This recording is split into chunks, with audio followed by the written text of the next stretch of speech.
Hey everybody, welcome to How Do I Know You with your host Mark Dwayne. What up? And today, you know him from the pilot episode of Power. You know him From that one scene where he dies in Chicago PD. You know him from an extra role while he was throwing a football in ER.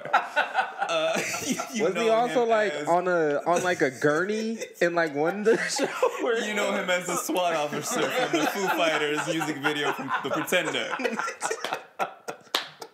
Fuck. Yeah. Oh, good. The benefits of knowing every single I don't remember nothing else. Oh, I just need him to die. If he dies, I know it. I was I know so it. embarrassed of that, man. Fuck. Manny Montana. Hello. He's back. He's back. What's up, everybody? For the inaugural streaming episode, we bought the big dog out. Congratulations, by the way, guys. Thank you. Big deal. Where are we streaming? We are. Oh yeah, we should probably mention that. Oh yeah, we're on iTunes and shit. Spotify. Those are the two big ones. I'm debating Stitcher. I'm gonna talk it through with Mark to see what's the benefits. We're of gonna it. see from the fans. If Spotify and iTunes is enough for you guys, well, we just stick Then we'll with just that. stay right there. But Stitcher is an interesting option, so we're gonna see. But definitely, we're on the big two: iTunes, Spotify. So please, Follow us on Spotify, Yes. subscribe on the iTunes, and please leave a 5-star review. Follow us up on, on the charts. iTunes. But don't forget the YouTube is still up and running, so we'll still give you clips from the YouTube of this episode and all future episodes and Workout Wednesday and all that cool content stuff. So subscribe to the YouTube as well. We out here, we working. Yep. That's so cool. For you guys, not for us. Y'all starting to get a lot more Long Beach love, which is making me happy. Yeah. Do it for the home team. That's what we doing it for. But today's topic is a bunch of topics because didn't shit really happen this week, so we gonna just mix it all in. But Just gonna talk. the another first open thing, forum. the first thing I want to get to real fast because we are all boxing fans. Rest in peace to Pernell Pea. Whitaker, Sweet Pea. Yeah. Growing up, for me, I didn't know too much about Pernell because I didn't get into boxing, obviously, until the Tyson days because I was like, when Pernell was popular, I wasn't even born. Yeah, and then like when he was towards the end of his career, or at least his like golden years, I was like 3, 4, so I was not watching boxing at all. But growing up and then starting to fall in love with boxing, when every time I would watch Floyd, people would always bring up the name Pernell Whitaker. And I was like, who is this dude? You know, and I'm like, all the boxing games didn't have him. I remember like Knockout Kings, they had like Floyd Patterson and all these other people, and I'm like, who's Pernell Whitaker? And then just doing all the research and seeing that this dude was a monster, and he quickly became one of my favorite fighters because he was like the prototype for the Floyds, for like the Winky Wrights. They were so slick defensively and everything like that, straight southpaw. And he was one of those fighters, which I don't know if it was Pernell Whitaker or I want to say it's possibly Aaron Pryor. I'm not too sure, but I think it was Pernell Whitaker was the only person to win a round without throwing a punch. Yep. That was Pernell Whitaker. What the Like, fuck? How is Whitaker. that even possible? Just defensively, man. He's just skilled. this dude was a wizard. Yeah. I want to say, was he the first 4-division champ? I'm not sure, but to like piggyback a little bit on what you're talking about, Pernell was so.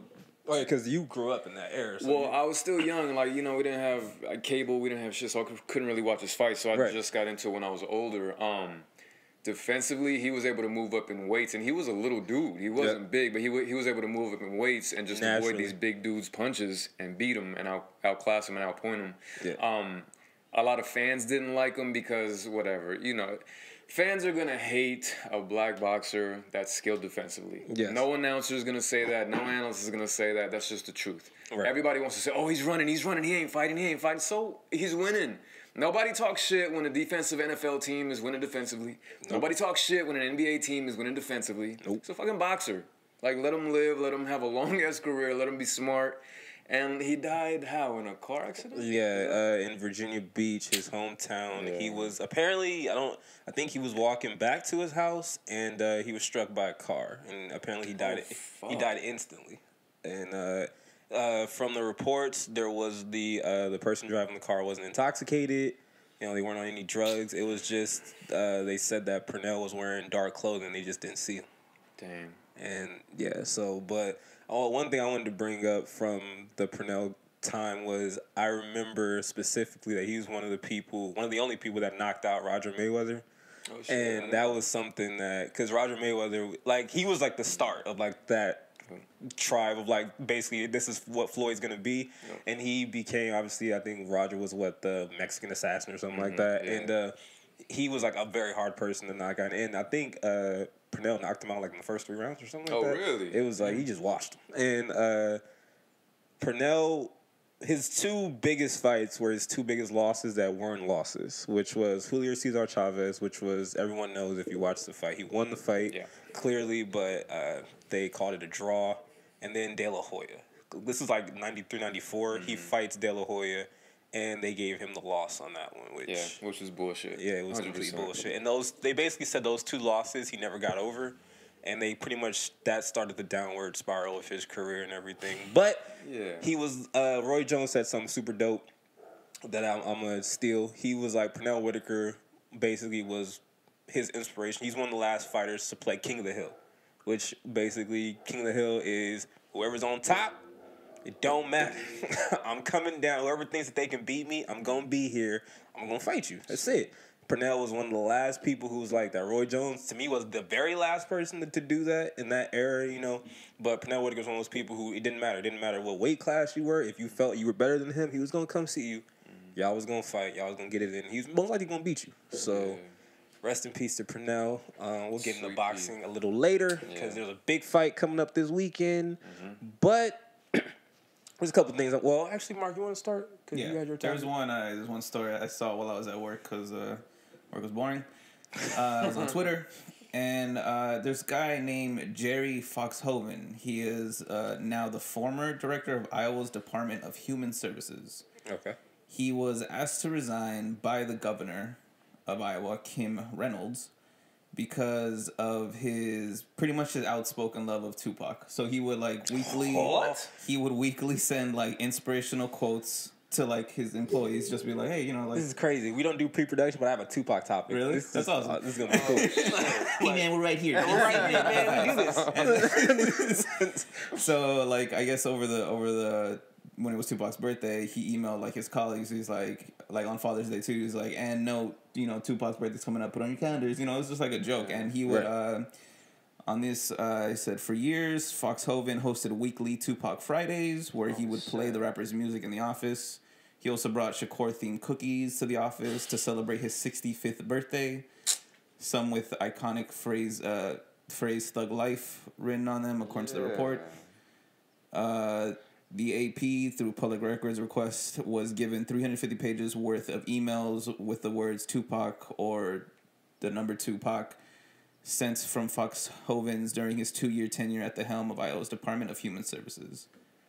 So basically, I guess it was like the last straw for the governor. I don't know, like, really how you could justify being like, hey, I need you to resign because you're into that rap music and you know we don't represent thugs and dummies and Is this true? Yeah, this guy is not what I would picture a Tupac fan to look like.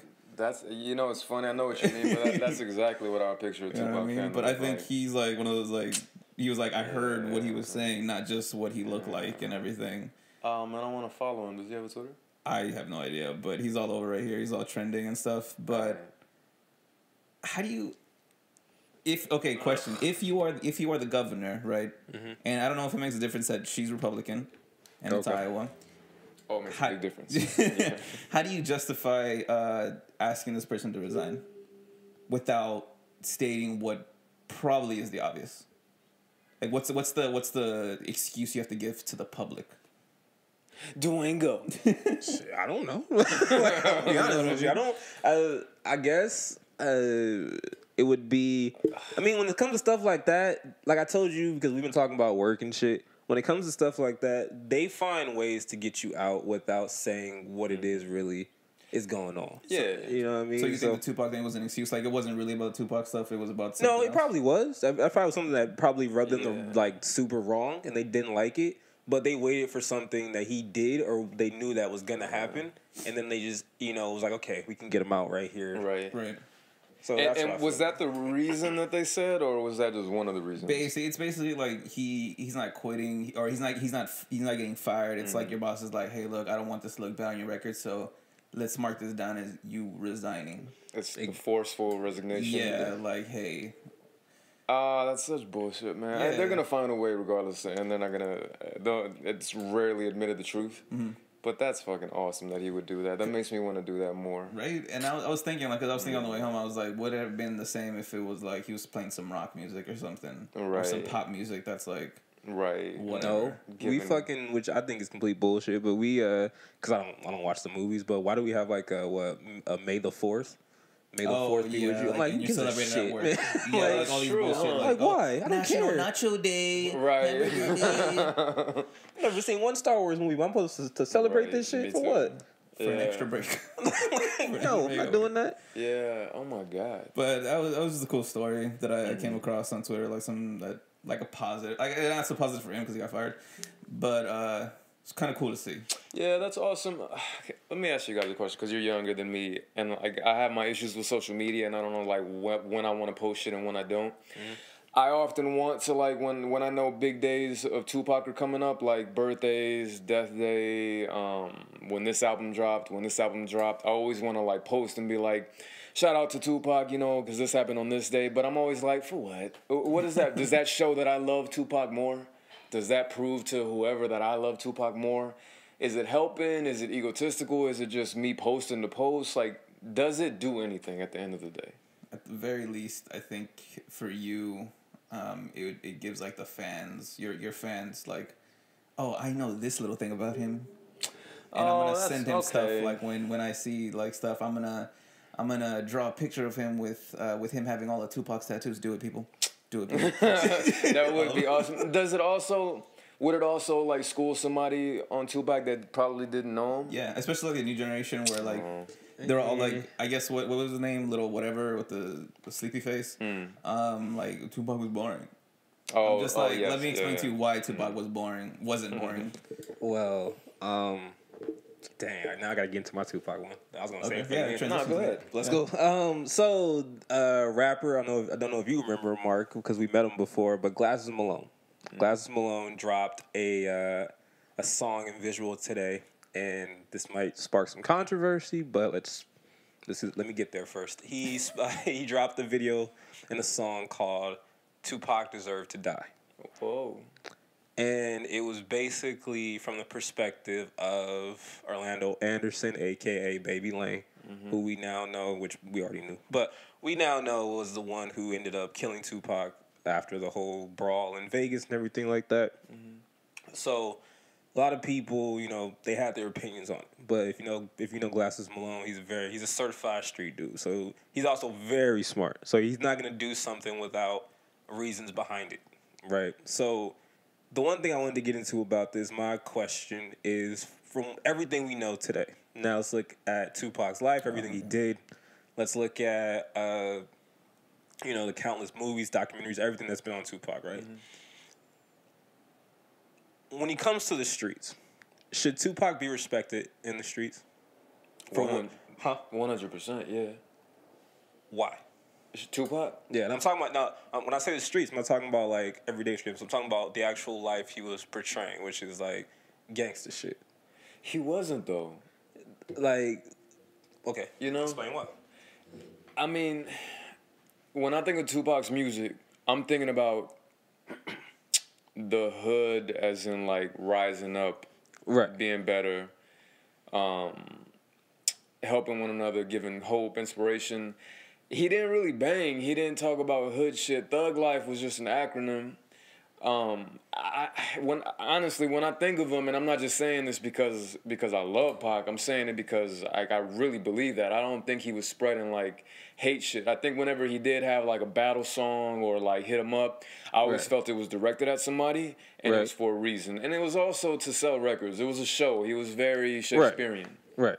So from, obviously, I'm just going to throw out Tupac's last 2 years. So I everything before, we all know. All right, but the last 2 years, which was All Eyes on Me and then Machiavelli, he was openly repping a hood that he was not from, which is the mob. All right, of course, right. He tried to mix it in with other things and other sayings, but Death Row is affiliating what's started by Mob Pirus. That's fact, and from everyone who was around that time from people who have talked about it, he felt like he was a part of the mob. And there was people on that level who pretty much accepted him. But again, now if we're going on street rules and things that we know today, the same thing that we kill rappers on today. As we know, Tupac was not from LA. He came and he was banging a hood that he's not from. He ended up dying over gang shit that he wasn't involved in. If you replace his name with anybody else, I feel like he's not, like, they would not be respected, because that's something that we consider that's fate. Because that, or today, clout chasing, because you knew that you wasn't from here, but you used people's legit. Do you think he was, like, quote unquote using it, or like he really believed in it? Like when they brought it to him, he like learned about what it was, and he was just like, "Fuck yeah, I'm repping that shit. It's fucking me. It's like I'm doing it hard. I'm not doing it just for clout." Go ahead. Well, I'm gonna say the thing about that is, I would say we all grew up in the same area, like, you know, we've always said. Yeah. You knew people who banged. Right? And those people, like, a lot of people that I knew who banged and everything like that, they were either in my family or they were close to my family, right? And these people, they're looked at as street legends and things like that, right? And there's always situations where you look at them, you're like, damn, I want to be just like that nigga, because, like, everything he's doing is so dope. Like, everyone respects him. No one fucks with him. He's getting money and everything. It's cool. And then you realize what happens is, as you grow older, hopefully, you start to understand, like, shit, you know, he might have been like this, but now that person, if it's someone like my dad, he's no longer here because of certain things that dealt with that lifestyle. And so on and so forth. And you start to realize that, holy shit, to be a part of that lifestyle, you also have to know about the consequences of that. You might not come back. Like, a lot of people that are either in my family or were around my family are dead or in jail. Like, the homie, I'm not going to say his name, but he just got 40 years in the feds. Like, so... And that's something my uncle just told me 2 weeks ago at, like, a family get-together. He was like, this nigga just got 40 years. And I'm just like, damn, right? And it's all things that people constantly, like, they know. I feel like they know the consequences. And I feel like we look at someone like a Chris Brown, it's the same thing that so I'm saying, we look at someone who is like, you got millions of dollars and you want to gangbang. Like, you want to gangbang. It's the same way I kind of feel like, which sucks because I'm a big Tupac fan. But now, being older and knowing, like, the ramifications of everything and being from a family that does that shit, you look at it and you're like, why would you do that? Yeah, I do think Pac was an exception, though. I do feel like whatever he was repping, I felt like the people took that as an honor. Like, oh, shit, Pac's, like, Pac shouting us out. I don't feel like Pac was banging it. I don't feel like he was glorifying it. I just felt like he was shouting out the people that he was rolling with. And let's not forget that Pac was young as fuck. He died at 26? 25. Either way, so he was doing all this in his early 20s. We all know our dumbass mentalities in the early 20s. Even though, like, I feel like I was always more mature, I still did dumbass shit in my early 20s. Right. So I feel like he was just repping it out of love and showing love and support. Anybody's going to take it the wrong way for whatever reason. I don't think Pac had an issue with Orlando Bloom, and I still don't fully believe Orlando. Sorry. Ooh, he was active. Wow. Orlando Bloom was active, nigga. On Southside, nigga.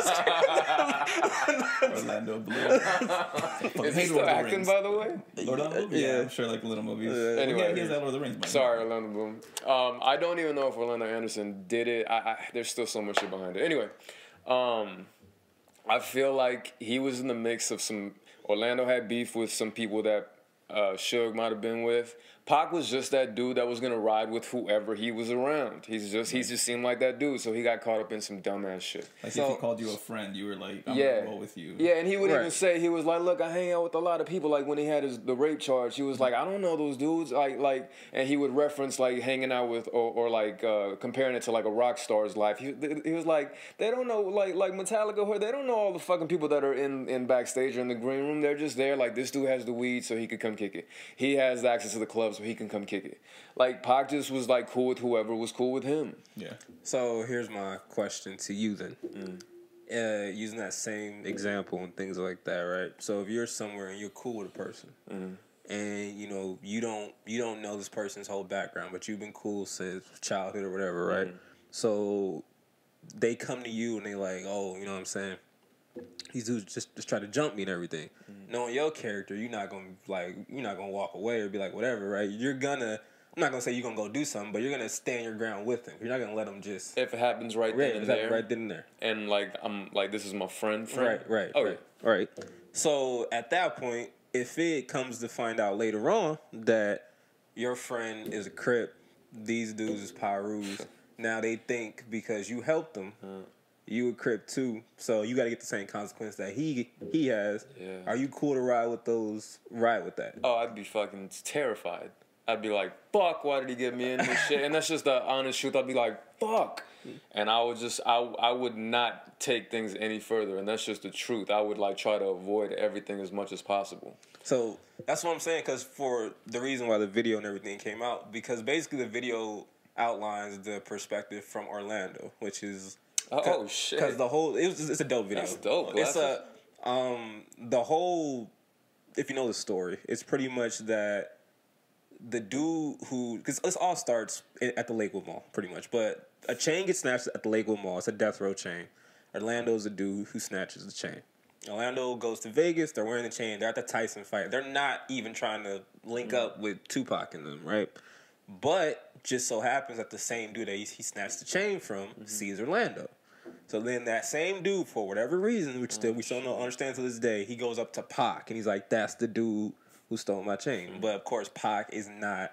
He should not be considered like a Pyru type dude. He should be the guy you go to. Yeah, he shouldn't, right? But he went to Pac. Pac being Pac was like, "Oh, I'm gonna take off in this nigga." So that's why you see the video of him stomping in the lobby, going through the fucking lobby and looking for this dude. So they catch up to Orlando. Orlando, for what people he was a known.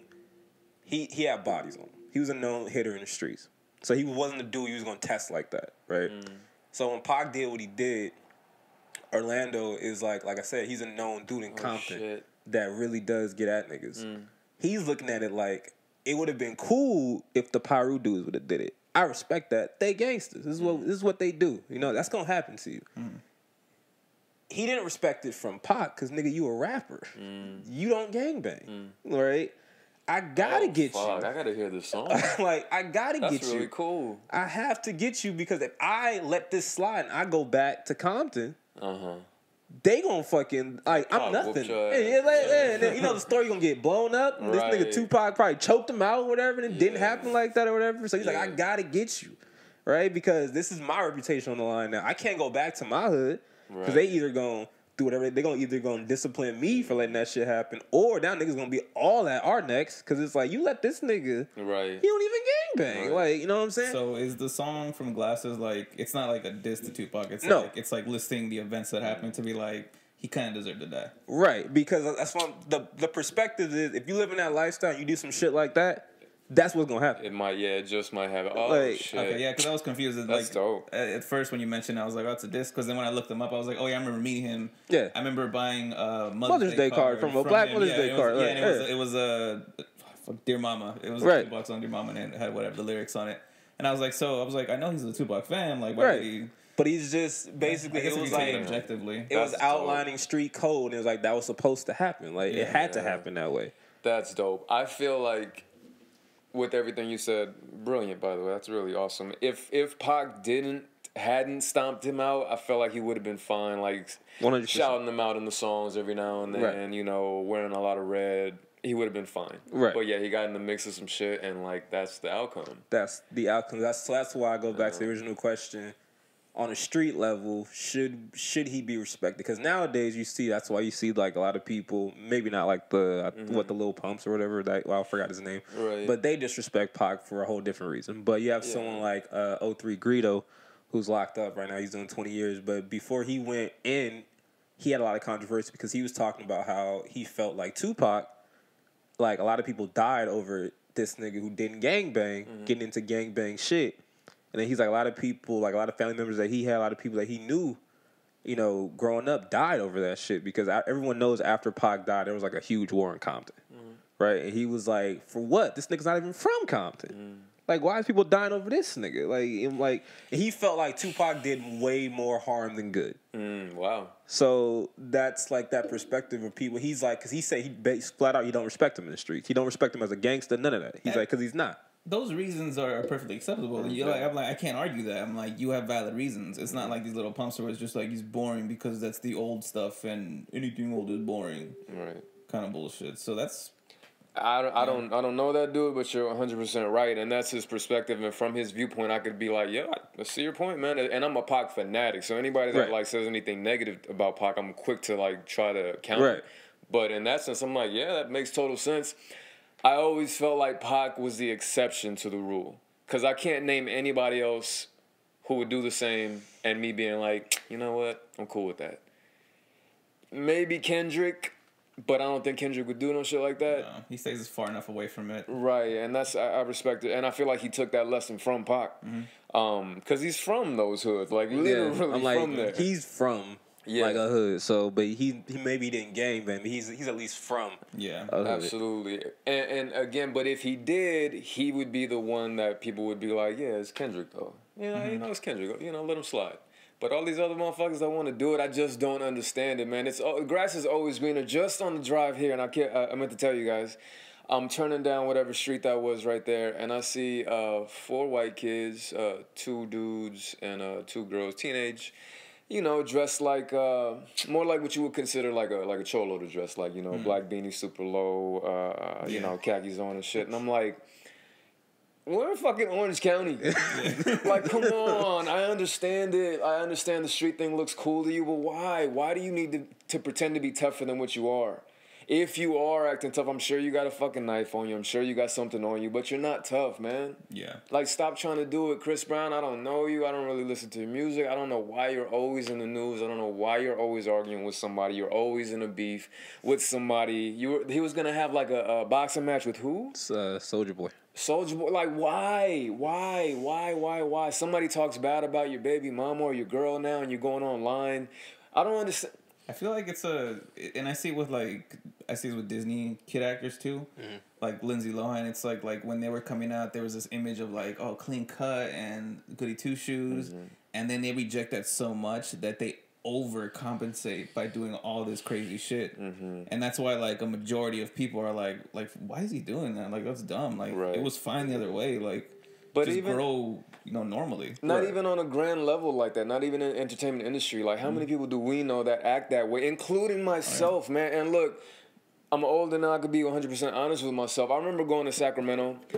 Because I went to Sac State, I was still playing football, so I went to Sacramento right out of high school, and I went out there, and I was trying to act way tougher than what I actually am. Granted, I'm just fresh out of high school, you're still young, you're trying to, like, act hard. Right. I was acting way harder than what I actually was, and it was just some stupid image that you're trying to portray, and it's just dumb, and it gets you in so much fucking trouble for no reason. For no reason. It's so much easier to be nice, man. Go be nice, say what's up to people, put everybody at ease. What's wrong with that? Why do you need to be feared? We just had this conversation yesterday, leaving the gym, which was another stupid situation. But it was basically because it was. What happened? No, we ain't gonna talk about that.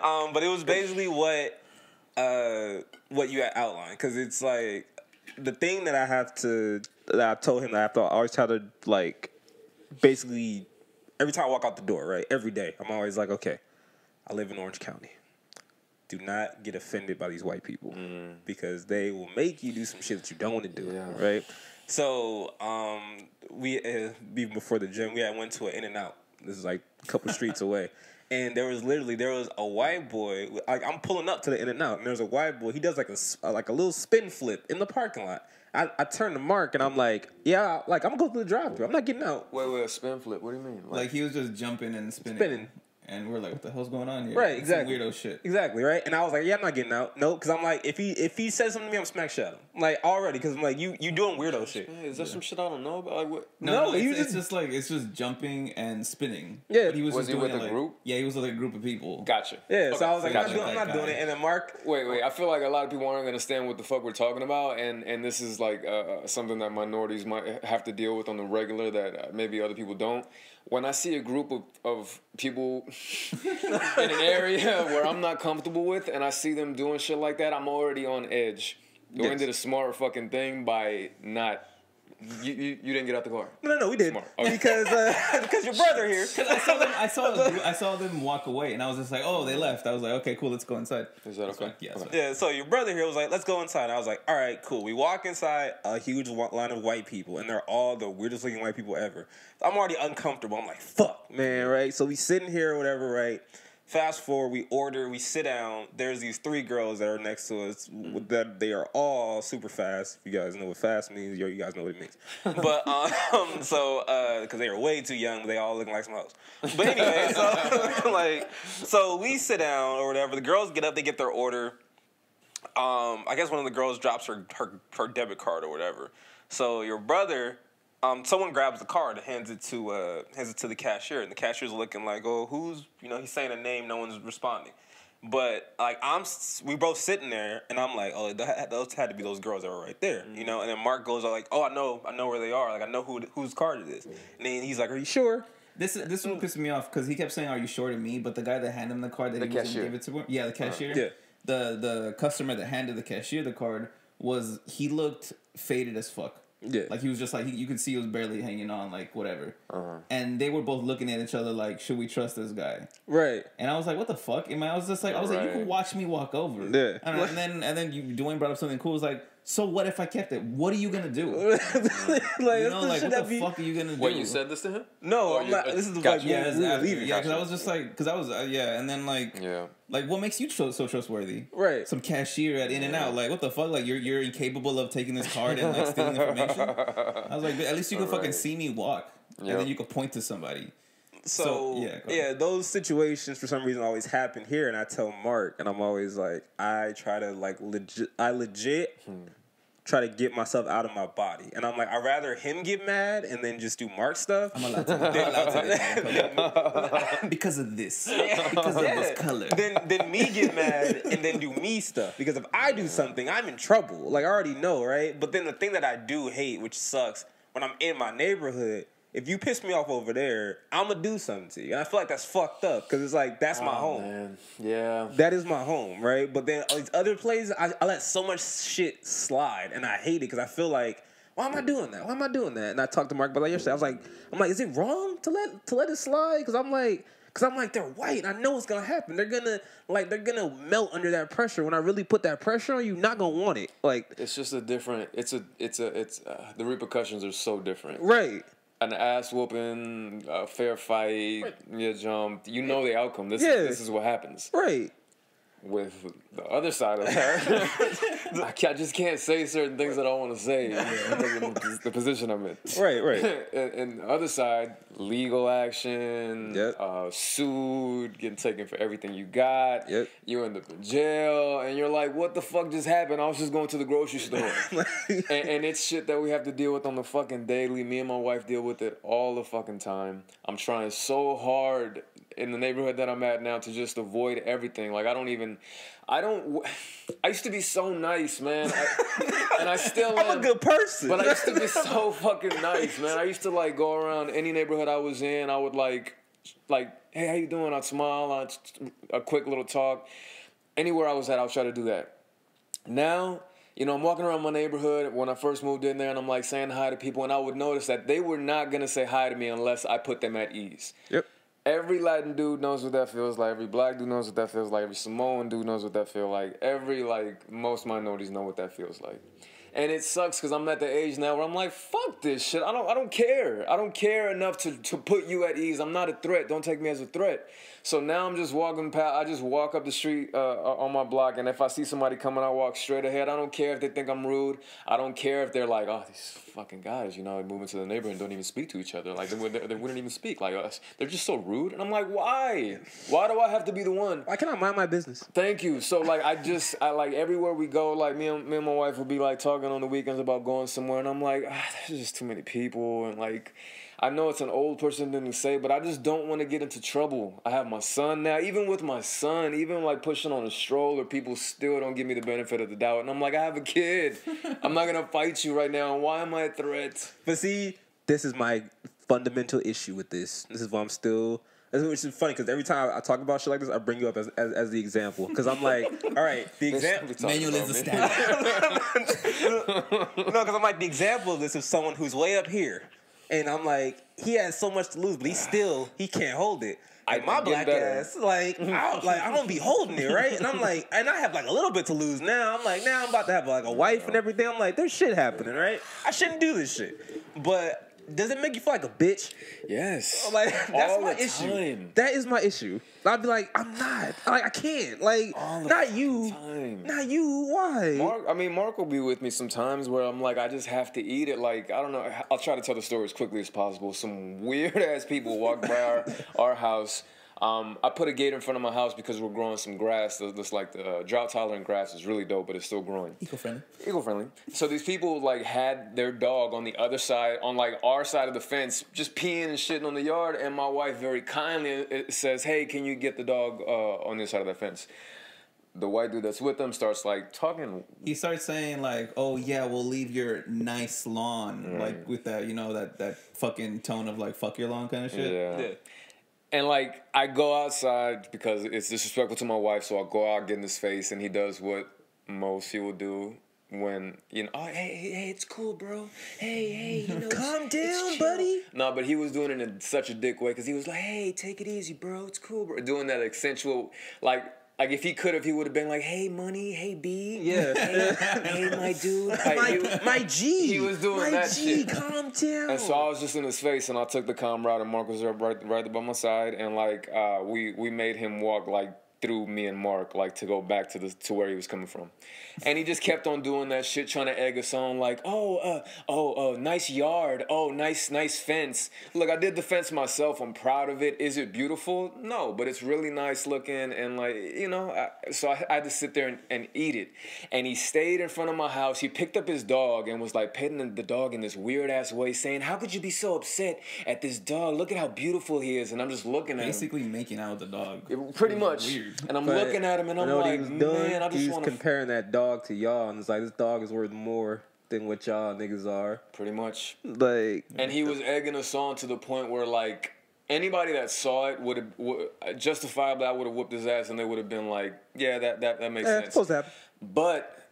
what I did, and it took a lot of years and age to, like, be able to do this, and Mark was there, and he saw how upset he got. I was like, very calmly, I was like...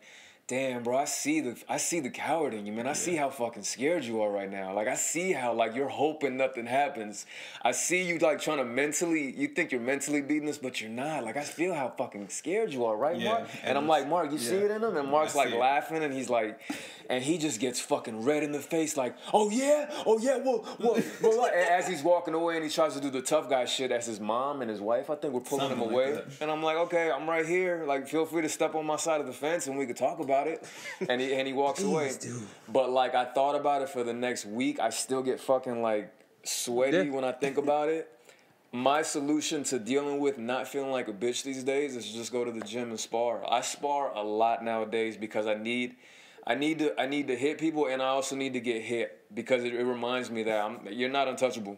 Right. If some shit happens in the street, you might get caught with one and you might be out. My fucking shoulder might dislocate, whatever shit happens. So I just try to keep the peace. I think about my son, I think about my wife, I think about my friends and all I have to lose, and that's the best I could do. Can you tell the rest of that story, just because I know a lot of people here are Adelpha fans?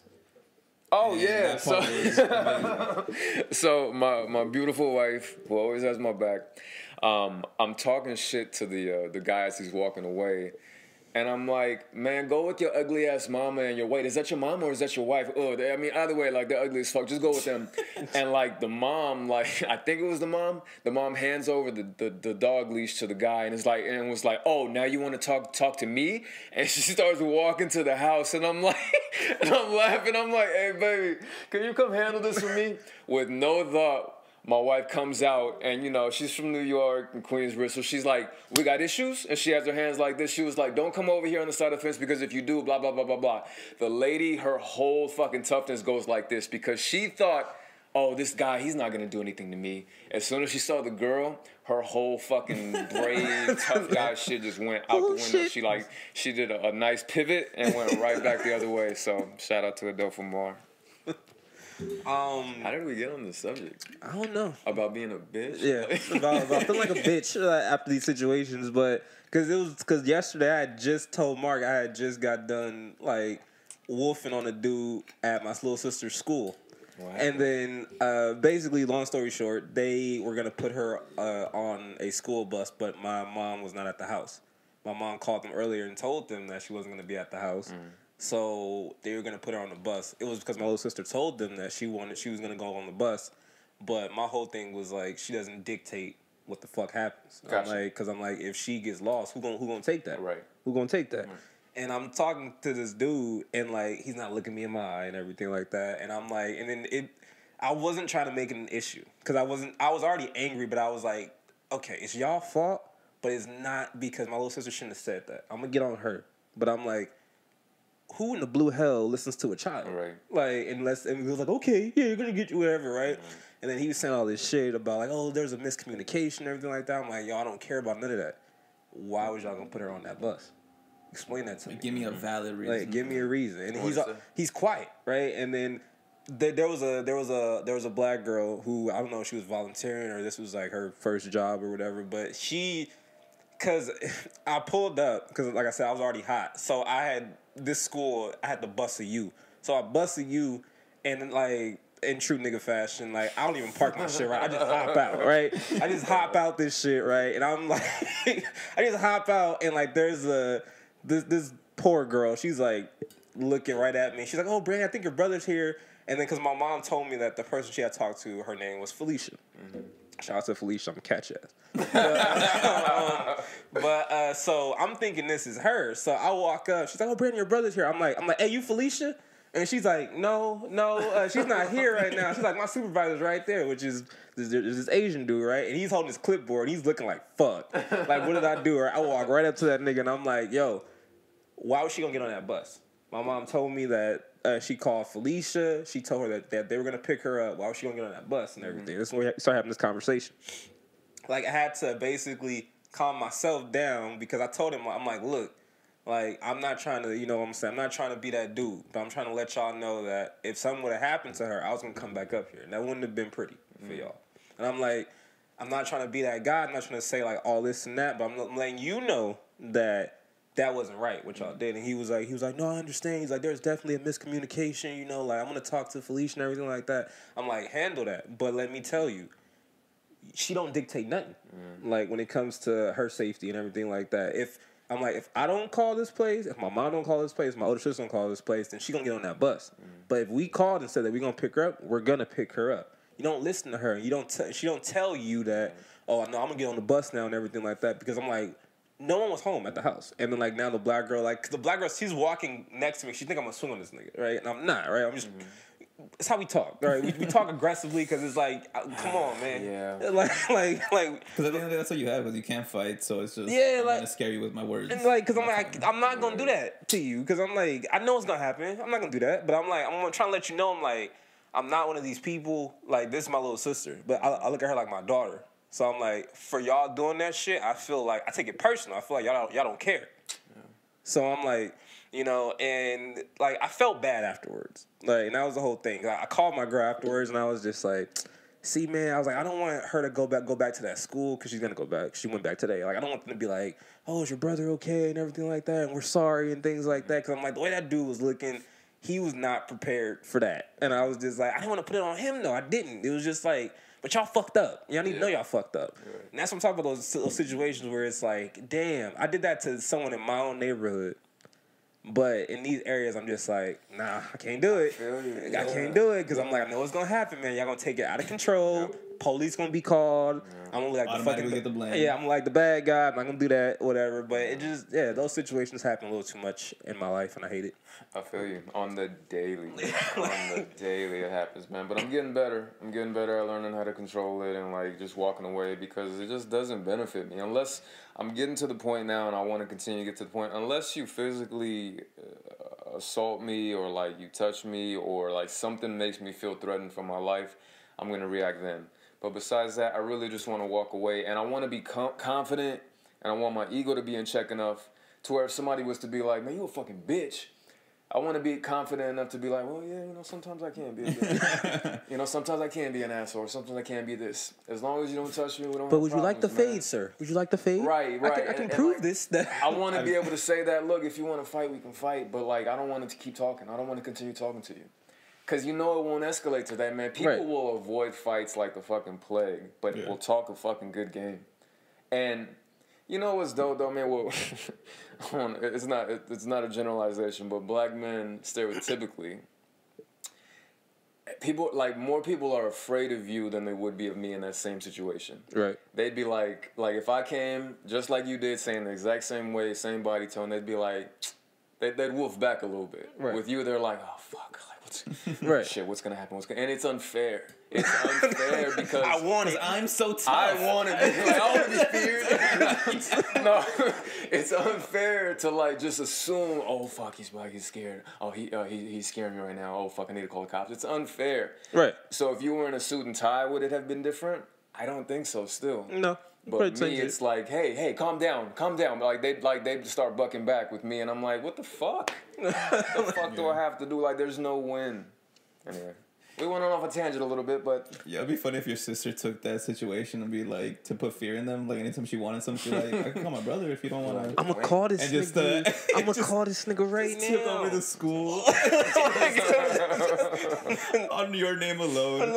But, It'd be so awesome. yeah, so that happened. But this is jumping on another topic that... Because we're actually doing very well jumping on topics. Because these all kind of intermingle into the shit I have to talk about. But... Not planned. we had no topic. There was none. So, today, something that happened was there was like for some reason she was trending, but Aisha Curry was trending for like a while. And I just heard about this. What happened? And it was for nothing. It was basically because what happened was there was a video of her milli rocking, and it's a dance. Okay. Like ask your wife. She's from the East Coast. She knows. But she was milli rocking, and then basically in the comments, so people were quote unquote dragging her because her milli rock was It wasn't black enough. They said it was a little stiff. Isn't she also old? Like, super old? Come on. Old people just don't, like, Right. no matter what, they have like this weird... When it comes to new dances. Yeah. Oh, I think her and Steph are the same age, because they went to the same school and everything. So Right, but like some people, like whatever. If she was stiff when she was doing it, whatever. right, It's a kid doesn't dance. matter. It's a kid dance. Yeah, it doesn't matter, So- right?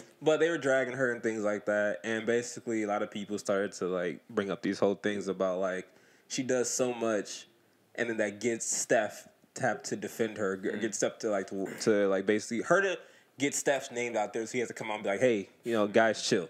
So something that me and Mark and another person that shout out to Jim that we talked about was we had a whole conversation about being supportive for your significant other and things like that. So what do you think being supportive means when it comes to your significant other? Because we had this conversation. Basically, I had the same situation that you just brought up, like a fight or whatever happened, right? Yeah. Jim talked about how that was going to happen with him, but his wife stopped him. And he was very angry that his wife stopped him. Mm-hmm. And I was like, why? And then he was like, because, like in a physical situation? Or it wasn't going to get physical. Okay. It wasn't. Like, he was wolfing, and his wife kind of pushed him back and everything like that. But he was very angry about it, and I was pretty much questioning, like, why? And he was like, she shouldn't stop me in those situations. She should just let whatever happen. I'm like, okay, I'll pose it to you like this. You don't know what that dude got on him. What if that dude pull out a strap, hit you 3 times, you dead. Then what happens? And then he's like, well, then that just happens. And I was like, what? So you mean to tell me support only matters when it benefits you or you're comfortable with it. But when it comes to like her stopping something or her being like, no, don't, that's not support. He basically said that his version of support is ride with me with whatever. And then afterwards, if I'm wrong, tell me I'm wrong. And I feel opposite. They got kids? No. I hope your friend, and no disrespect, I hope you wise up a little bit because it's just so much bad that could happen off of some bullshit. And I want to answer this in 2 parts. If something's happened physically, with someone, I want my wife to be like, baby, chill, like just stop. A few times and maybe like just stop. Right. But I don't want her to get involved. Right. Deli is so quick to fucking get involved and like she's gotten so much better throughout the years. But I remember like we're shooting a show in Canada. Mm-hmm. We were riding our bikes down the street and like the streets are super tight there. So we're riding our bike and this fucking taxi came so fucking close. Like I felt this breeze. He came so close and went right past us, and we caught him at this light, and I'm woofing at this motherfucker, and I'm like, you know, just scaring him. Right. And I didn't have a gun. I don't know why I just did this. Man, calm down. I get it, bro. All right. And I feel that he didn't want this shit to escalate. Like, I feel like he wanted me to stop yelling and like let him go. Right. So I was about to wind down, and Deli's like fucking banging on his window, like, watch where the fuck you're going. And I saw him turn, and his eyes completely went anger. He saw a black girl, a female, right, that he can physically do something to if he wanted to. Right. And I saw his whole mentality change from fear to like, oh, this fucking... Yeah. And, you know, we left. He drove away. We got home, and I told Deli, I was like, hey, look, you take me from... I handled the situation, and now you take me from handling it to, oh, fuck, what if he does something to my wife? Yeah, now I have to protect you to some shit that I already handled. This shit, it's settled. You don't have to do that. If I'm fighting someone and somebody else jumps in, fuck yeah, do what you gotta do. Right. But, like, let me handle it for the most part. You know, stop me a little bit, say, baby, come on, it's not worth it. I'll hear your voice if it's worth it. If I feel that's what should happen. Right. If I'm too gone and, like, he did some shit that I can't turn back from, let me handle it. And then just try to get me out of there as soon as possible, as soon as the shit's done. If shit happens online, I've had to tell a couple...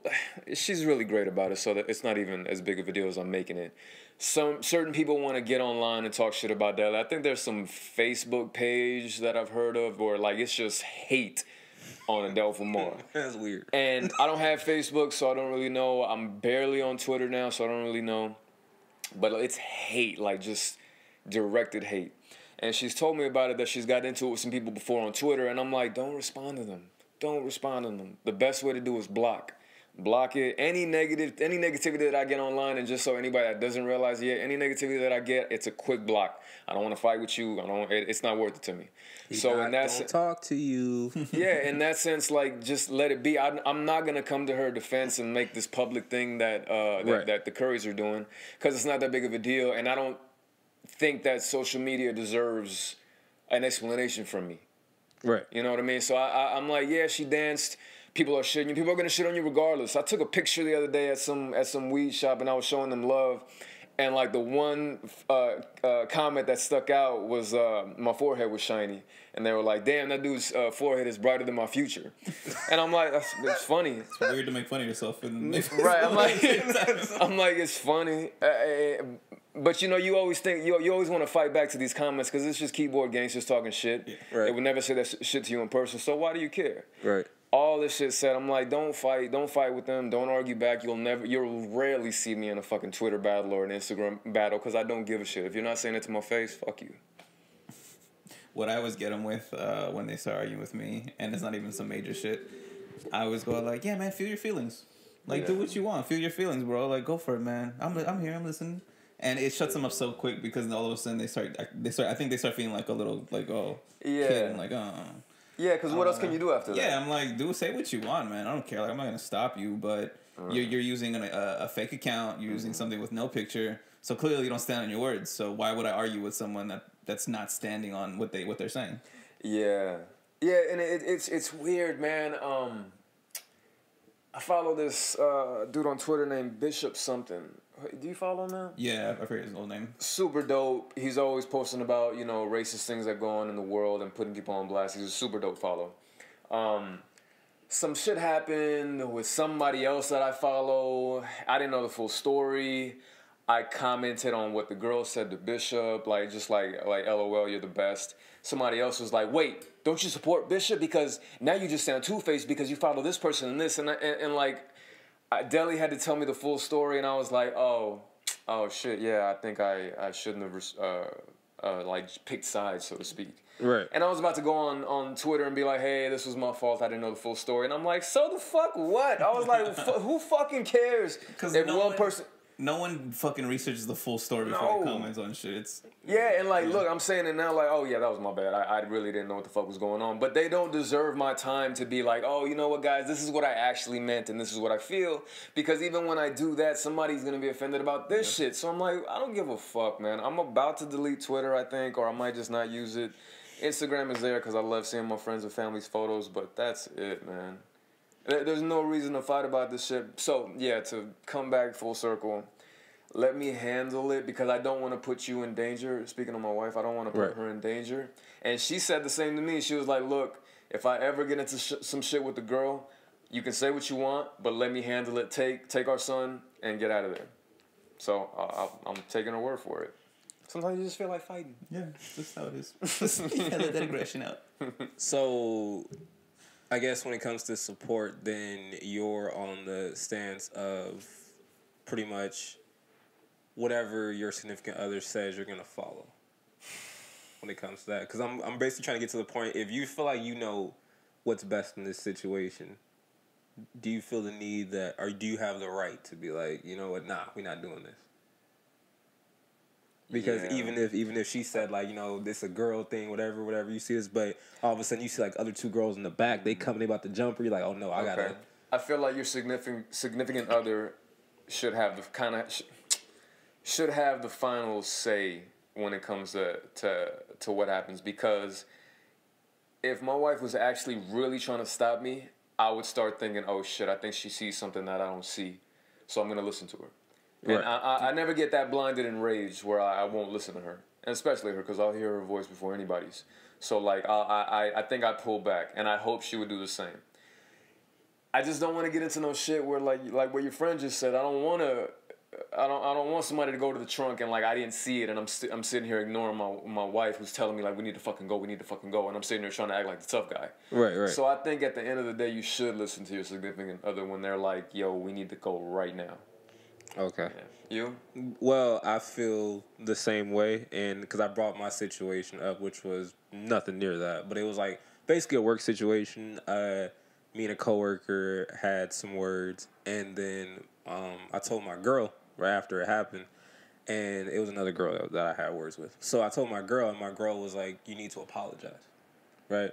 And because she basically didn't like what I had said. Your wife didn't like what you said to the girl? Right, but it wasn't about the girl. She was mainly thinking about my job, because this person, she has a higher position than me, and she's known for getting people in trouble. Right, so she was like, you need to apologize just to make this situation go away so that you can whatever, right? So I was like, I didn't want to do it. And for me, the way I was thinking about it, I was like, I don't mean the shit. Like, so I'm like, I don't care, right? But that fucking ego's a right, motherfucker. right. So I was just like, whatever, right? So then I explained that to the homie, and then he was like, yeah, no, never. I'm not doing that and everything like that. And I was like, so I was like, there's no situation that you feel like if you're, because I'm like, you're not doing it, you're not apologizing to the other person. It's like your wife is saying, hey, please, you know, say whatever, let's get out of here. Like, say whatever so this can be dropped so you can move on. Because, like, why do you care so much? And you're still like, no. And he was like, yeah, no, I don't care. When keeping it real goes wrong. Like, and I was just like, I was trying to bring it, like, in every scenario I could. And I was like, so there's nothing. And Mark can vouch for it. And he was like, yeah, no. And he means that. He means it. And I have a lot of friends that mean that shit and that truly believe it. But it's sad, and I'm just now realizing this shit. You know, at this age, and me and Deli would have like nice long talks about it out on the porch. I came to the conclusion that it's just ego. I hate the thought of someone else thinking that they beat me in any way. Yeah, it's not crybaby like oh, he beat me in basketball. Ooh, boo, and like I'm cheating. It's more like if you beat me in any sport, I'm gonna think about the shit for a month. If some dude like. I'll create these stupid ass stories, man. Like, okay, if two people were standing on the sidewalk and you're coming this way, would you walk around them or would you like? Oh, if you move, you a bitch. I'm telling you that right now. That's what I think, right? That's how I feel. I ain't never moving. I gotta hear. You kind of agree, Mark, or no? It depends, because when I'm walking down the street, I'm not paying attention. So I'm no, like, we ain't doing that. Yeah, not moving. See, but this is where I want to get to, because you said that and Mike said that he was like, no, I'll just walk around. I create the story in my mind, and I think you do the same shit where I'm like, no, they fucking saw me coming. They need to fucking move, and if they don't, it means they're like, no, let that motherfucker walk around. When in reality... You take it personal. But in reality, and Mike has told me this, my other brother Mike is like, No, I would think, oh, maybe they just didn't see me, or maybe they like forgot that I was there. Maybe they were like so deep into this conversation that they just didn't see me, and I just walked around. Me. But look. Now I've confronted these people. Now I'm fighting. Now I'm arguing. Now my day's ruined. And my brothers, on the other hand, just went about their day, right? Because they're secure enough and their ego is in check enough to just do that, right? You know those one more. You know, like those jiu-jitsu dudes that know they can kick somebody's ass that are like, and like a motherfucker will be woofing in the face and they'll be like, "Hey, it's cool, bro. It's cool. Hey, relax. I don't want to hurt you." You know how hard that is to really get that to that place of ego check. Yeah. And I'm starting to realize when I walk through those dudes or when I start a conversation, it's just feeding, I call it ego Manny. It's feeding ego Manny and making him like this as opposed to just being like, just walk around. Why can't I get to that point? And why can't you get to that point? Because is a bit of it ego, yes. But here's what I feel. Now, hear me out here. Because I've always had this conversation with him. I had the conversation with Jay. I had a conversation with a whole bunch of other people, right? So I feel like growing up, we were always naturally just smaller, right? Mm-hmm. So then people would try shit with us. Yeah, man. But they skinny dudes. Yeah, but they didn't know that like niggas got heart, so don't do that, right? So then what would happen was people would always test you, right? And it'd always be it's always like that person that for some reason they would say what's up to everybody else, and then they'll see you and be like, "Sup, nigga?" And then you be like, "Fuck, this nigga hitting me for it, right?" And then they keep doing this shit, and then eventually you're like, "Okay, I can either continue to let this happen, or I can just fight this nigga, right? Or I can just do whatever I got to do to get out this situation, right?" But you're aware of this now, D. Yeah, right. Oh, I'm aware of it now. I'm aware of it. So why can't we change? Because now, and this is, I feel like we are changing, but the change is, it's not like that. It's not going to be drastic. It's the same thing I tell him, same thing I tell my girl, because there's situations where I'm like, look, I was raised a certain type of way. I'm from a certain type of place, and I'm not going to just let shit go. But the way that I can get over it is I get over shit way quicker now, because at first, like, prime example, from the night of my engagement, we had a little party at a club. Yeah. He had left. This nigga's usually my voice of reason, because everyone else is like, they don't see, he knows when I'm like, it's about to happen. Yeah. Like, right? So he had left, right? So I'm sitting with the other homies and stuff. I'm sitting down. I'm like tired of dancing. My girl's dancing with her girl and everything like that. These niggas walking. Now, mind you, it's Orange. It's Costa Mesa. It's Orange County, right? But niggas who certified know this. So there's no gangster shit going on. There's nothing going on, right? But so this dude walks in. I could tell him. I could see him looking at my girl. I see him, right? But he don't see me, right? So like I think I said this before. If you don't drink or if you want to be like cool in the club, order cranberry juice and then just sip it, because niggas think that you drinking, but you can watch the whole situation, right? So I'm sipping my cranberry juice. I'm just watching this nigga, right? I'm watching him. You know, my girl's dancing with her friend. All of a sudden, I guess dude had pulled up and tried to like dance with my girl, and her friend pushed her next to me, right? So I didn't see this part. This part, 'cause I'm talking to the homie, right? So my head is turned or whatever, and then like she just bumps me up. I'm like, what's going on? And then I see her friend being like, stay over there and everything like that. Then I'm looking at her and I'm like, what's up? And then she was like, oh, I don't know, whatever, right? My girl does this because she tries to like hide shit from me, right? It's a good girl. So her friend walks over and her friend is like, I don't know, some dude was trying to like, I guess trying to dance with her or whatever, right? So I was just like, oh, okay. So it's already happened. Like, in my mind, I'm just like, it's happening, right? So I'm like drinking my drink, and I move her out the way. And I see this nigga. This nigga was like looking at the crowd because he didn't know who was behind, right? And clearly he didn't know that she was with a black dude because this nigga's black. So I move her out the way, and he sees me instant. Like, he's looking at instant. There's a whole, like, he's looking all other places, right? Shit. And I'm like, nigga, you see me and everything, right? But now I'm getting madder because I'm taking it personal. And I'm like, nah, nigga, you saw me this whole time. You saw me this whole fucking time. He was like, nah, I'm gonna take it to the girl tonight and everything right there, right? So I'm drinking my drink, and like she's starting to like rub my leg, and I'm like, nah, I'm looking at her. I'm just like, nah, I'm gonna sag this nigga. Like, I swear I'm gonna sag this nigga tonight. Like, so it's like it's turning in my head. It's turning. And then at a point, like maybe like 5 minutes go by, right? And then fucking all of a sudden, like something just stopped, and I was like, I got engaged today. What am I doing? Like, what am I doing? Like, and I was just like, He didn't know. He didn't see me. D, He didn't see me. it's this whole fucking story that we create in our head. And I'm starting to realize that a lot of people don't think that way. Because I'll tell Mike shit like, I mean, he'll be like, "What? Like you would what? What?" And I feel like you're like in the middle of both of us because you have both sides. But like nobody else thought that shit except you. Mm-hmm. You created this whole fucking story, and like, what if he danced with your girl? So what? No. No, but look. What if you dance with your girl, or like started to dance with your girl, and your girl was like, "Oh, thank you, but you know I'm with my dude," and like she walks away and comes to you. That's the end of it. Right. If it escalates from there, then maybe you can handle something. But like nothing happened, and you created this whole story, and you were ready to fight with somebody off of your ego. Right. Yeah. And like, why can't we grow and change from that? We know what's happening. You don't fix it, so you're the problem. And I'm speaking on myself. I'm not saying you. I know what's going on, so like, why can't I just walk around these dudes? Because I'm too fucking egotistical and I'm too fucking insecure in that sense to make them I can't let them think that they beat me. Even though if they have no idea what the fuck I'm thinking, and I'm creating this story in my head about walking around some dudes that were on this blocking the sidewalk. Mind you, this has never happened. This is all hypothetical. But I created this whole fucking story. Why can't I just keep my ego in check and walk around? Why do I give fuck so much about what they think if they think I'm a bitch or not? Does that mean I think I'm a bitch deep down, and I have to prove that I'm not? Is it the skinny shit from being young and like always being the one that had to prove it? Where's the excuse? When does the excuse stop and like change actually come? I've always taken it as because we're always smaller, we had to just prove it. But we're not anymore. Right. Like, so when do we stop? I feel like the mindset never changes. So that's the thing where like, is it because it's your foundation?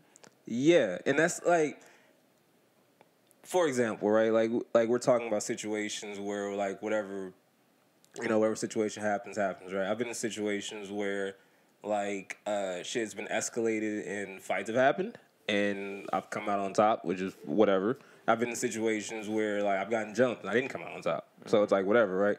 Either way, I'm comfortable with taking an ass whooping or W. So that there's no like, ain't no fear in that, because that's gonna happen regardless. If you really think that every fight you gonna get into you gonna win, you the stupidest nigga on earth. Like don't think that. To me, I'm the stupidest person.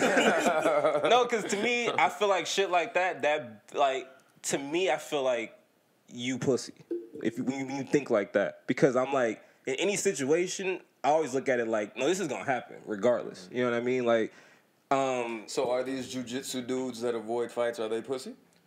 No, because see, here's the thing with them, because their foundation with that type of martial arts and things like that, I know with their foundation is always to not engage. They're always trying to be, they're on the defense and everything like that. When it comes to other forms of stuff and everything, of course you have to mix it with like hood shit too. But we're always taught to be aggressive and proactive. You're not supposed to let shit slide. You don't let shit happen like that. You never want to get caught slipping. That's the whole like point of shit like that, right? That's why everyone has this whole aura of like, nah, not me, ain't gonna happen to me and things like that, right? As you get older, what happens is you start to look at every situation for what it is, which is, okay, this dude could be trying to dance with my girl and not give a fuck about me. But at that point, it's like, if he's doing that, he's either willing to risk an ass whooping, or he might just beat my ass, right? This all plays through your head. It has to. You can't, I feel like no self-respecting man should be like, nah, I'm just going to win this situation. I'm just going to fuck you up. Right? Like, you got to, because I don't. The classic 1-2, and he's going to hit the right away. No, like, I think of every situation, like, whatever's going to happen, it's going to happen. But, like, we going to fade. But D, why can we not go right to like, oh no, he's disrespecting. Oh no, he's eyeing my girl. Why can't we just not think that way? Because I always put it like I'm gonna keep saying it. I feel like it's just the way we were brought up. But it's still no excuse, and we keep talking about. Well, foundation. I'm not saying it's an excuse. Wait, wouldn't this relate to like let's say completely different situation, completely different person? When it's just like you see those the old people saying like a racial slur, But and then people always give the excuse of like, well, that's just how their day was. I mean, like in their day, that's the word and blah blah blah. But then we was like, no, like fucking change. Like now you know it's different. Fucking change. Like so. Great argument. Can't you put that like same kind of rationale on it? It is because we're talking about foundation, right? Yeah. The foundation is just the foundation. It's not the house. You know what I mean? Like house is a totally different thing. The foundation is just there to keep you settled and keep you and to keep you safe when bad shit happens, like fucking earthquake. So if your foundation is there and your foundation is fighting and to protect yourself, that should be the end, the last cause. You know what I mean? Right. So if you're like wise enough and you've grown enough and you've changed enough, why can't you then just, you know, play it cool? Hey, it's cool, man. You know, whatever. All right, walk away. And take that L, so to speak, and keep living your life and making more money, being happy with your wife, having this amazing life, and don't let this fucking idiot or people you don't even fucking know change your life completely off of a fucking moment. And that's what I'm trying to get to. And I'm not talking directly at you. I'm talking to my fucking self because I do this shit on the daily. Right. I'm getting better. And I have, 10 years on you, maybe? Mm-hmm. I don't want your next 10 years to be like my last 10 years, so to speak. I don't want you to have to take those lessons that I could kind of give you right now. Right. You're going to grow and but just take heed of it if the next situation comes and just think, am I making this story up? Is this actually happening? Or should I just chill? Like, I understand all that. And, like, I tell him, like, I feel like I'm getting better at it also. But it's the thing that I've also told him, too. It's like, I told my girl, it's like, I accept a lot of shit that, from myself, that I'm just like, like, because not saying, like, it's too late, I'm not going to change, but I'm just like, I know I have, like, trigger points for shit, right? And I know that shit, if certain shit happens, it's going to happen this type of way. And it sucks, right? But I'm open with myself, right? So what I try to do is I try to avoid that whole situation completely, which is, like, I'll live in places like over here, where it's like, because I look at people over here and I'm like, no, I'm not going to do that with you because, and again, this is weird, right? But it's just my mindset. To me, I don't get no stripes for beating up no white boy. So I don't care. Like, I don't get no stripes for, like, woofing on some white nigga who says some racist shit. I don't care. Like, and everything like that. But when I'm in my city and everything, that's different. Because I'm like, because people know me in that area. That's different. You know, and it's the same way where a previous situation, I'm not going to speak on, but a previous situation that happened to me that I was in a lot of trouble and everything like that. With that situation, a big part of the reason why it went the way it went was purely because of disrespect. It had nothing to do with, like, the shit that was going on. Everything to do with just pure disrespect. And I felt like niggas know what's going on. Niggas know who I am, but you still going to do some shit. So now I got to show you why you shouldn't do that shit. And everything like that, right? My cousin just did some stupid shit. Same thing. Like, he talked to me about it, and it was the same bullshit, dumbass logic. Mm-hmm. And I'll be honest with you, because it's all dumb at the end of the day. It's all dumb logic. But it was, like, pure disrespect. And he was like, you know, he's like, I can't tolerate that. I can't tolerate that. And I'm the same way. And it's something that, like I said, my girls tried to talk to me on, and I'm getting better. But it's certain things that trigger me to be like, I'm willing to die over this situation just because I feel like you disrespected me. And there's a lot of stuff I take from my father that I feel like he was the same way. And that's where I say it's bad. Because I'm like, I know it's a problem. I'd be dumb to be like, no, this is regular, fuck it. You know what I'm saying? Like, that's why I say I never went to a situation ever being like, oh no, like, I'm going to win this. Never. Like, on the outside I can be like, no, yeah, this, like, oh no, I got it. Whatever. But on the inside, I'm just like, all right, he can do this, he can do that. Let's see what's going to happen, right? Every situation I've ever been into, I've always had to look at both sides. At the end of the day, when it goes bad, you don't want to be the nigga who's like, you know what I'm saying, you shook and you crying and whatever. Like, me being, like, recently locked in the cell, whatever, it was just weird or whatever. It was, like, the calmest shit ever. Like, and that shouldn't be that way. That was, like, that whole situation. Yeah, I know. But that's what scared me the most. Yeah. I was in there with niggas, and I was calm as fuck. And we was all, like, this is niggas who, one nigga who I was cool with, he was facing, at the time, he was facing 8. And he just caught another charge. So he was about to do double digit. And this nigga wasn't even, I don't think he was even 22 yet. All right. The Cholo niggas who I was in there with, they was all from hoods and everything like that, right? We all chilling and politicking. I'm comfortable as fuck in there. I'm just like, nigga, it is what it is. Like, niggas want to scrap, we can do that, whatever.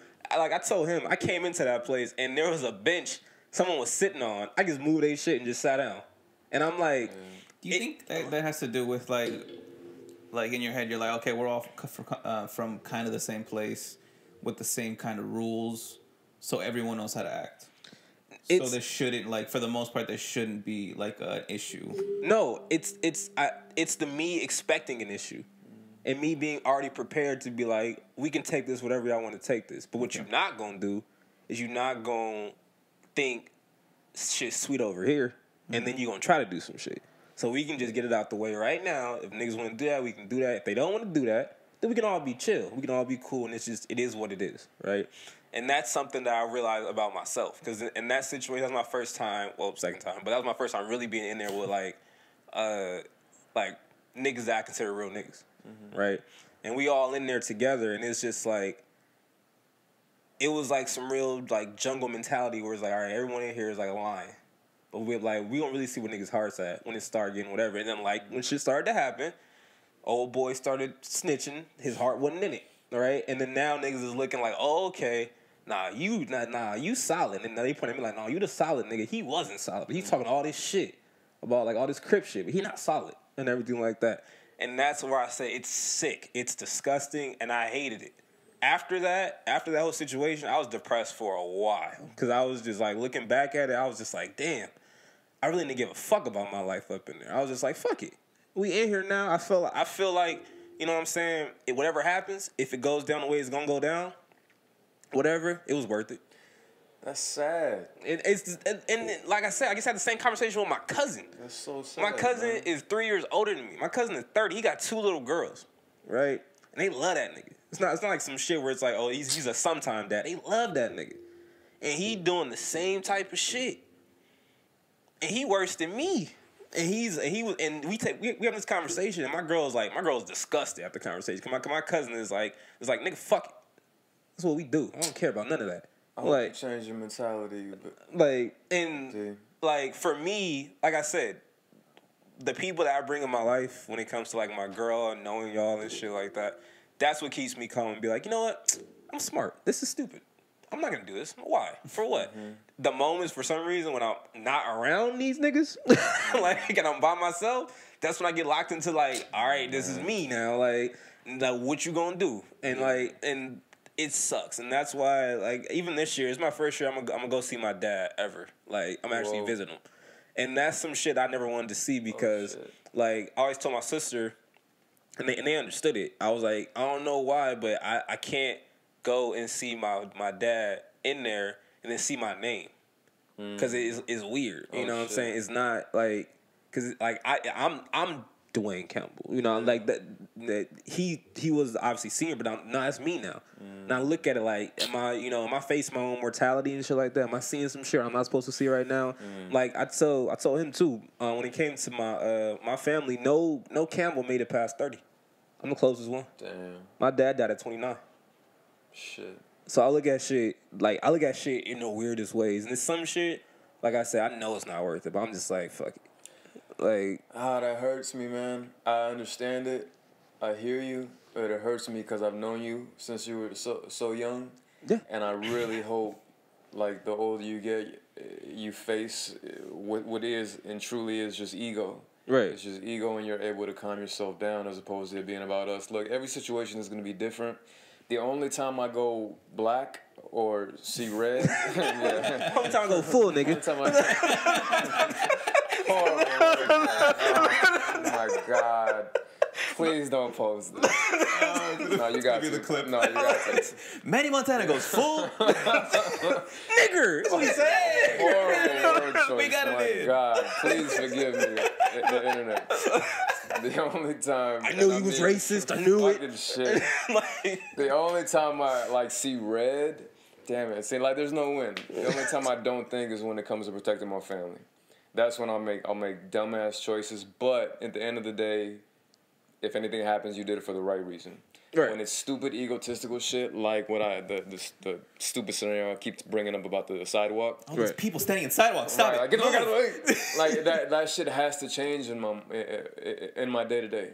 I walk to the grocery store almost every day with my wife, and we get into some shit almost every day with somebody for some stupid racist reason that people give us. We live in a very uppity area. And that needs to change, and I hope it changes for you too, because there's so many things that you could avoid, and we have to stop with the whole, oh, well, you know, it's just how I was raised, and it's just in me. And a part of it needs to stay because it's what makes you you. And if you start being untrue to that like you open up a whole can of worms and like you start unraveling. My good friend Zach Titus, shout out to Zach if you ever hear this. One of the baddest white dudes I've ever met in my life. Country as fuck, but like just a real fucking dude. And he's the only one in my like acting circle that I can talk to about this because he has the fighting mentality. He like wrestled his whole life. He like believes in settling shit with fists sometimes, and then it can really solve things. He was telling me he was at the bank one time and some dude was like tapping his fucking foot because I guess he thought he was taking too long, and Zach leans back and was like, we got a problem? And this is like in West Hollywood, you know, like very fucking bullshit area where people are just gonna talk shit to talk shit. Right. If you call them out, they're gonna like stop quick.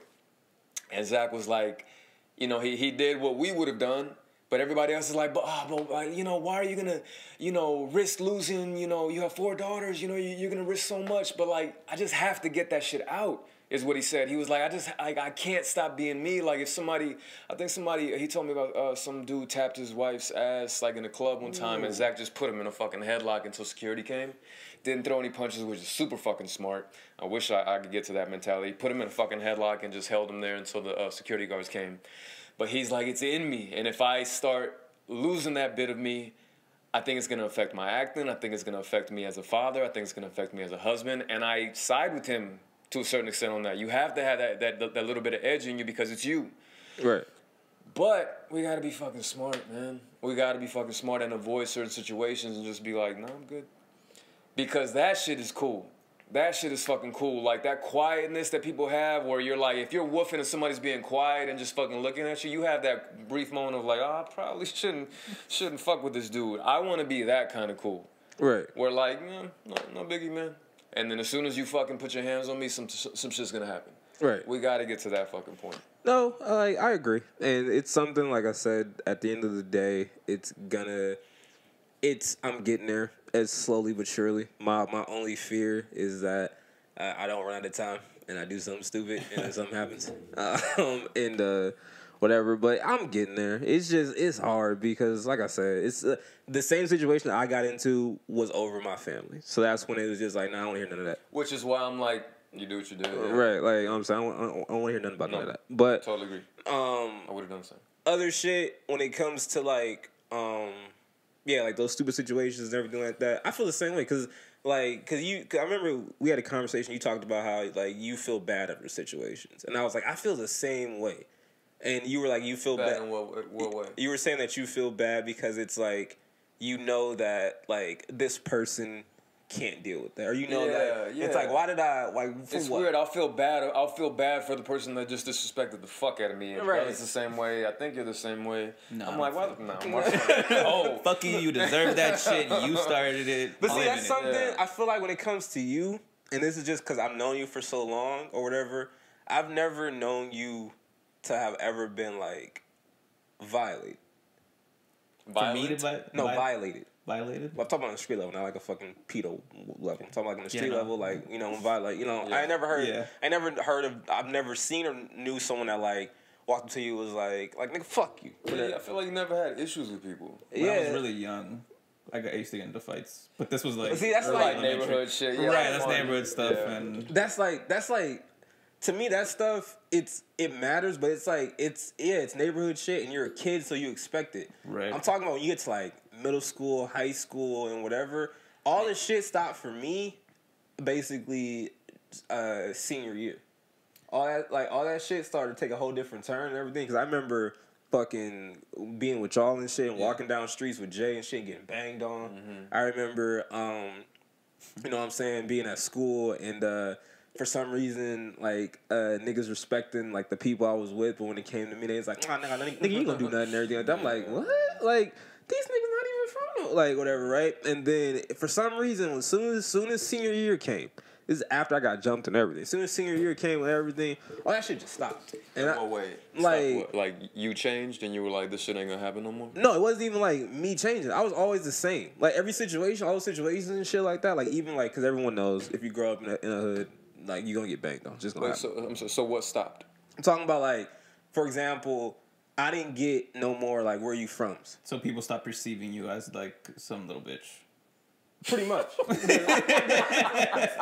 I will never stop looking at you that way. Just so you know. No, but but I hear you saying like you like because inside you're like no, I'm not no little bitch, but because they don't know who you are. Right. But that goes back to the same thing he was talking about with ego, right? Because the people who did that shit to people, they always did it to people who felt like they couldn't do nothing about it, right? Yeah. And it was always like a weird shit. But then when you get to that level where you like, nah, like don't do it with me. Yeah. It's never happened. Ever since like fucking like the end of junior high or whatever, I ain't got banged on ever, right?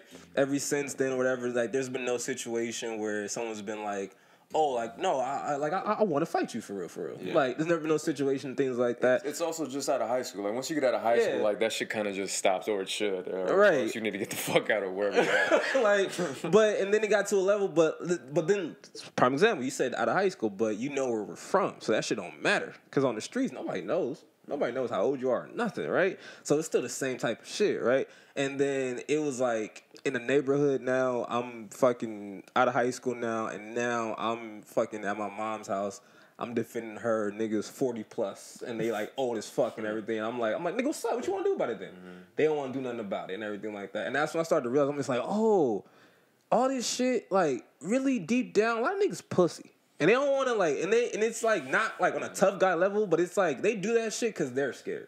Yeah, it's just image, man. Like, image and ego, and it's a bad mix. It's the like I'm gonna puff my chest so that right. they get scared because I'm bigger. And but it's always hopefully it doesn't go past this. Yeah, but it's always against people who, like I said, they feel like oh nothing's gonna happen up until someone slaps them and it's just like oh shit I didn't see that coming. Now I'm gonna act right. That happened to me in I think it was middle school. They were like these group of like I was in 6th grade. This group of 7th graders, 3 of them, were trying to punk me for some reason. They were trying to steal this backpack that I was holding from my friend, and while he was like trying to steal it, I just fucking socked one of them. Right. And I'm guessing they did that like they perceived me as someone like whatever. Especially if there's 3 of them and it's just me. Right. I sock one of them. He like backs up. He's like, oh, and he's like, and then they're walking away, or like all 3 of them walking away. I hear his friends go like, man, you got punched by a fucking like blah blah blah. I was like in my head, I'm like, fuck yeah, like hell yeah. And then after that, they never fucking try to mess with me. But see, another thing that I feel like what you and Jay both had is because you guys weren't ever perceived as anything. Yeah, because it's out of fear. They do that shit out of fear with you guys. Yeah.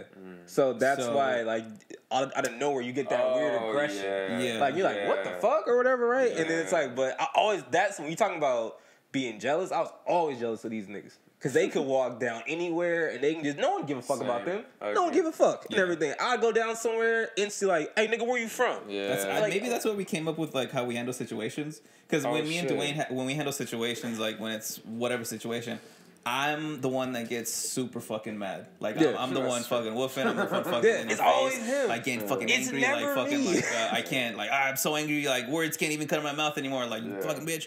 Blah blah blah. And then it's funny because I could see in their face when we walk up to these places, they expect Dwayne to be that way.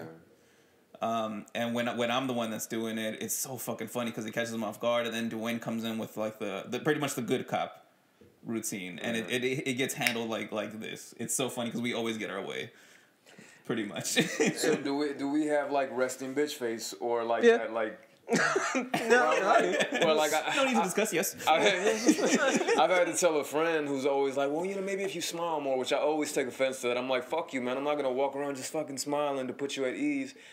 But to a certain extent, I guess. But there's some truth in, but like I'm not gonna do that. Yeah, like, I'm not this either. Is how I fucking look. I'm sorry if you but take offense to it. And here's my thing, because going back to what you were saying earlier about like you were so nice back in the day and everything like that. I never used to get it back in the day. I never got like I always get to this day like, why are you so mad? What's wrong with everything like that? I only got it after going through all the shit I went through, because then I feel like my face just naturally just went from like hey to like. Yeah. Like, and everything. And now it's like people instantly. So, like, honestly, I tell people all the time. I'm like, they're like, why don't you smile? Like, what's wrong and everything? I'm like, nothing's wrong. Right. But this is just my face. And if you want to know why, blame the world. Like, because they did it. I'm Why do sorry. you smile so much? Exactly. You I'm know, like, answer that question. But when I see that, I'm just like, oh, like, I don't see it as like, oh, you know, you're soft. Or I'm like, oh, man, you had a good life, huh? Like, you, oh, man, like, you, hey, man, you enjoyed yourself, didn't you? I didn't enjoy a lot of shit, man. I had to do a lot of shit I didn't want to do and everything like that. And that's why, like, now when it comes to stuff and everything like that, that's why I'm not Mark. I'm not gonna talk to you very long. I'm not. No one like is. I'm not gonna sit here. I'm not gonna be like, oh, what you gonna do and everything like that. No, what's gonna happen is I'm gonna give you an ultimatum, and then if I don't like what you tell me, I'm probably gonna swing on you. Like, and it's just because of now in my head, I'm like, oh, you're not telling me what I want to hear. So now I feel like since you're not doing that, then we gotta fight because you decided to do this now. Like, and it's crazy. It's wrong and everything like. And I know my girl hears this. She probably she's gonna be like probably be in tears and shit, crying. Like thank God he's understanding this shit. But I'm like, it's stupid. Right? It's very dumb, but it's hard to stop. Like I've been around him and I've openly I ran up on a nigga I didn't even know. Like just because he was talking to she wasn't even my girl. Like hindsight being 2020. That's some sucker shit on my part. I should have done that. It was hilarious. Though. But again, like I don't like because he was soft. It don't matter to me. Like you soft. Like you know what I'm saying. But I had to do it just because I'm like, if I don't do it now, you're gonna probably still try some shit. So let me let you know this ain't gonna happen. Like let me get you out of here, right? But then at the end of the day, I'm like, to be fair, you didn't do much. Right, but it was very very minimal. But just still, I didn't have to push that nigga. You know what I mean? Like, I don't know. I think he deserved it. But see, you wouldn't do that though. That's my issue. We have different styles. We talked about it. We have different styles. Like the sidewalk situation. For me, you're an intellectual bully. It's that, but then I also really like I like making things really fucking awkward. I like making things really awkward. I feel so comfortable when I make things awkward. But see, here's the thing. Wait, finish that thought. Like in the sidewalk thing. Like I would walk and like if they didn't move, and I thought maybe they did it for like some kind of bullshit reason. Like I'm not gonna move. I would like do that awkward thing. Like excuse me. Like and then just like kind of like slide in between them and like make them feel super comfortable. Because it's like you like if that's happening and you're still not doing anything, it's just like now I know like oh you're a bitch. You were just hoping I would walk around and then you could like pretend to be a tough guy. But now that I'm like physically going like this and like oh excuse me sorry no it just because in my head I like the fighting thing they get beat up, they're hurt for I don't know a day, a couple days, they're healing up. But when I do what I do, which is like that awkward thing that making you feel stupid, now the shit that like you're talking about like oh it's stuck in my head for days, like I'm recounting the thing, now they're doing that while I forget about it. Lasts a lifetime. See, and that's what I want to get to, because one, that's funny as fuck. It's like, it's totally questioning their manhood by you doing that. It's just, it's so much better on so many levels as opposed to being like, yo, get the fuck out the way. And then you're immediately starting an altercation. You know what I mean? And I'm trying to get to that level of like funniness and like just avoiding it. I will say what you guys are doing by like consciously making those like decisions, you're doing something very hard, which is, I've seen like a TED Talk about this. It's basically you could literally rewire your brain. So, but it takes a long ass time because you have to be like, okay, I'm gonna do this, and you have to tell yourself, and that's what you guys are doing, which a lot of people don't do. And the guy like that was doing the TED Talk used an example of like, oh, I hate my mother-in-law, because if you always think that way, you're always gonna hate your mother-in-law. But then you start thinking like, anytime she comes up in your brain, be like, no, she's okay. Slowly but surely, those connections, those neural pathways and crap like that. Though that hate one will weaken, it'll start to loosen. No longer will it go automatically to hate. It'll go like, okay, it's not so bad. You're right. So it's a slow ass process, but if you keep doing it, eventually you're gonna get to the point where you want, without losing that foundation you're talking about, like that what makes you deep down. Yeah. See, and that's a great point, and it does take years, because you're mid-20s, I'm close to. Yeah, 20. Well, I'm not gonna say because people. Do you feel like you kind of get into certain things from dudes trying to get at your girl? When we first got together, yeah. Now, no. Okay. When we first got together, it was 2 situations. No, it was 3. One situation was literally, I feel like he did it because I was with my girl, and I wasn't gonna let that slide. Okay. And I didn't. So And I only bring it up to say, I think when I was like in my mid-20s, I used to like, if I was with some girl at the time, I used to like look for that shit. Be like, oh, that motherfucker's looking at my girl. Oh, he's looking at. And like now, it's just weird. Now, like I see this shit happening so often with Deli, whether it be online or we're at some event and people are looking at her. And now I'm taking. It's more like pride. I'm like, yeah, look at him looking at my girl. I was about to. And it's more like, oh yeah, of course. I mean, look at her. Look at her fucking hair. Look at how she's dressed. Of course. And it's like, yeah. Look at my girl. I was about to say that because the first year or whatever, I was super like, nah, niggas. Or like, Right. yeah, I got the fucking, the Spanish bitch is mine. I'm out here. Like, what are y'all doing? Yeah. But then now I look at it, I'm like, you want to fuck my girl, huh? Yeah, you want that, huh? Hey, baby, come here, girl. Right. Yeah. It's that nice way to play it, yeah. Right. Like it's like if some dude was ever talking to Deli, I would just walk up and be like, hey, baby, you ready to go?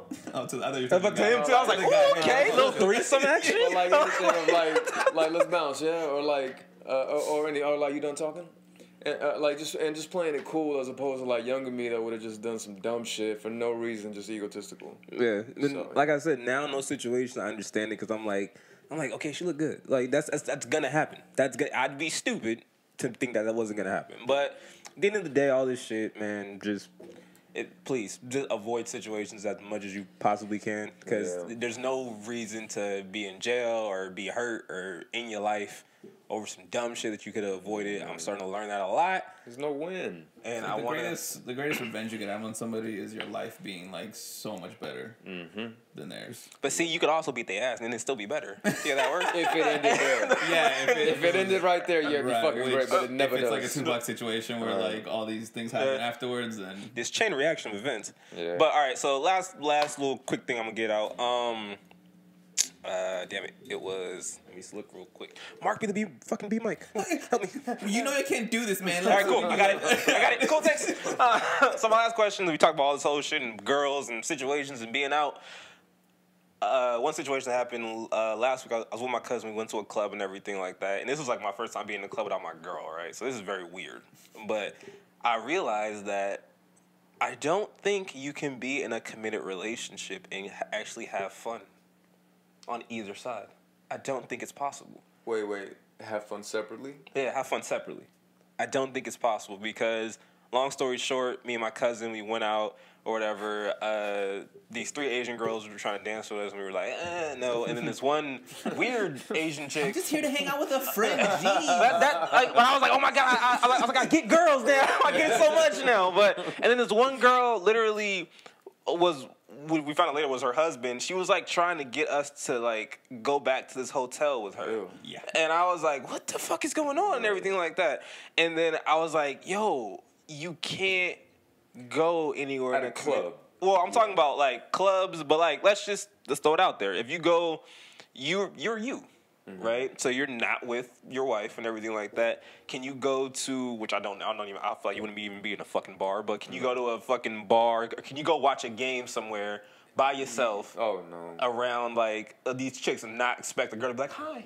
By myself, no, and like I would rarely go out by myself nowadays anyway. But like if I'm going somewhere with friends, like to dinner, or with family, yes, I can absolutely have fun. And I prefer my wife to be there, but if she wasn't, like I could still have fun. At a club, no, because the whole point of clubs is people going to the fucking to mate. gyrate next to each other. So it's hard to have fun in that scenario. So then you believe that clubs are specifically only for single people? For the most part, I had, well, not really. I had friends that used to go to clubs together, even with their partners, and I used to always think that shit was weird. I felt like they were just asking for trouble. Right. I thought something's gonna happen. I thought it was weird for the longest time because I was just like, why are we, like, I don't get it. But then I realized, I'm like, okay, I have a girl who likes music. She likes to dance. I'm like, I like to dance too. So it's cool. We dance with each other and we bounce. It would be different if my girl was like, "Oh, I like to dance. I'm gonna go out in the middle of the fucking club without your ass, and I'm gonna be all like, what the fuck are you doing?" Right. Like, it's different. But so I had to get that through my head. That was another thing I had to like realize. But I'm like looking at shit now, and I'm like, damn, can you do it? Because I started like a whole like committed niggas section in the club that night. I was like, damn, we all over here, huh? We got girls, huh? Faithful niggas. I like this. It does depend on the place too, because you're right. Like me and Deli talk about going dancing all the time, but like to that local place in Long Beach, what the fuck is it called?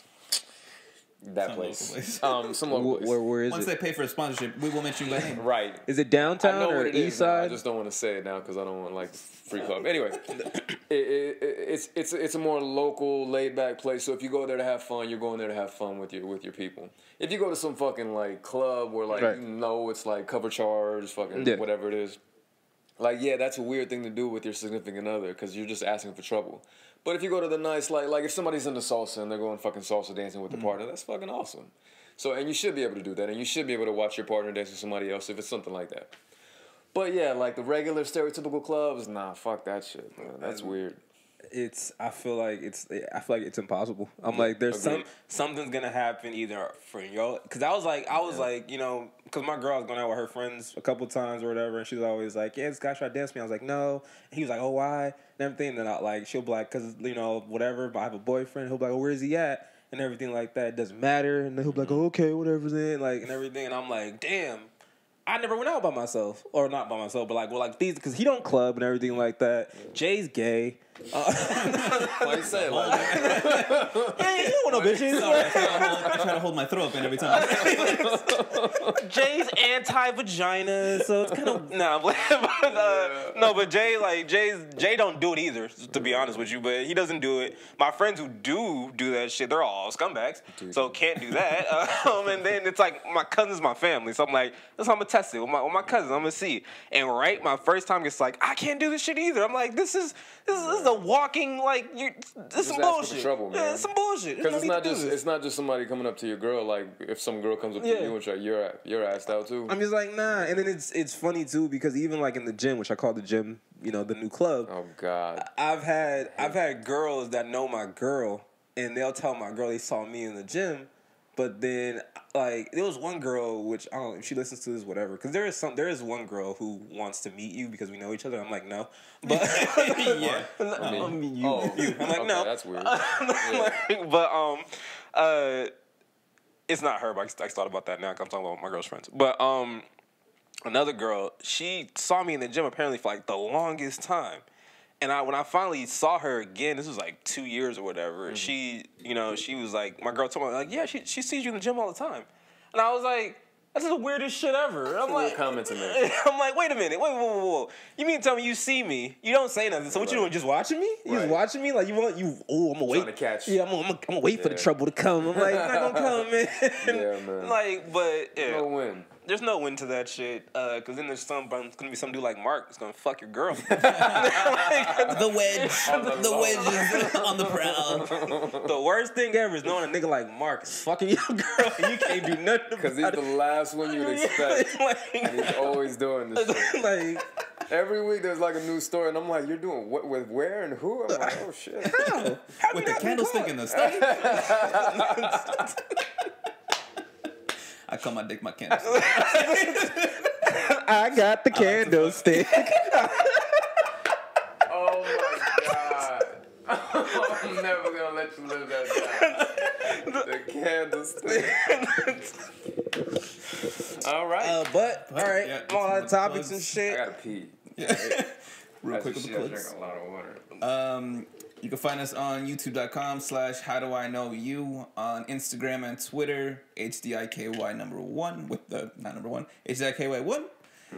My personal one everywhere is at Mr. Lucky005. And on Instagram, I'm DC Junior BFSB, and on Twitter, I'm DC Junior 13. Also, guys, we're now on, like I said earlier, iTunes and Spotify. So please, if you guys want to listen to this, which you guys obviously do, go to iTunes and subscribe. 5-star review, leave that, please. Go to Spotify and follow us there. There's gonna be more cool stuff to come, hopefully. a lot more topics like this stuff and all these other conversations that we can get into. And I'm gonna tell the Vegas story eventually. You guys care about that for some reason, but and Manny will come back whenever he feels like it, because yeah, Don't live too far. because he I was gonna say he sponsors the show. All the Manny propaganda. I'm really fucking proud of you guys. Thank you for everybody that subscribed. I think you guys got some good shit going on. And it's funny because like the hot takes are the shit, because everybody's like, it gets people's conversations going at work, and it makes me happy thinking that the topic that you guys brought up is what somebody's talking in their office or in the makeup trailer, or like I told you, my homegirl who does makeup like says that they're always talking about what you guys bring up. It's just a good topic, man. So thank you guys for that. Cool. Do you want to get any plugs out there? I have nothing to plug. Any Good Girls season 3 updates? Nope. People want to know about and. No. anyone that's Wanna risk asking me, your anyone job? that's DMing us to like Alright. details on season 3, know that we know nothing. Oh, I guess the only thing I do know, we're supposed to start filming in September, I think, but I really don't know what's going on besides that. And I don't fully know if I'm in the show, to be honest. So like we're just gonna roll with it. Also, since he's here and we can say this, for all you fans, please stop DMing us or messaging us, asking us to like have him wish you a happy birthday or the fucking. And real quick, because you said that, my birthday is not September 12th or September 26th, so I get it every year. I don't know why Google says that. It's not that. And I'm not gonna share what it is. So, and I don't mean that in a disrespectful way. I really appreciate the love, but just know I don't need all the big birthday love and support. So, but thank you anyway. But yeah, please stop asking us to like send him shit or to send messages. It's a privacy thing. Yeah, guys. It's like, it's not that we're trying to be like, no, you can't. It's just a privacy Also, thing. The nice thoughts is all I need. Like nice thoughts, well wishes. That's all I'll ever need from you. Also, put it this way. I mean, don't you think it's weird to call a nigga and be like, "Hey, Big Booty 14 says Nipples and toes. says that you fire." So I want you to know that, my G. Like, thanks, man. Let me get back to my son now. All right, cool. Yeah. All right, see you later. You watching the fight Saturday? Or nah. Like, no, you gone? All right.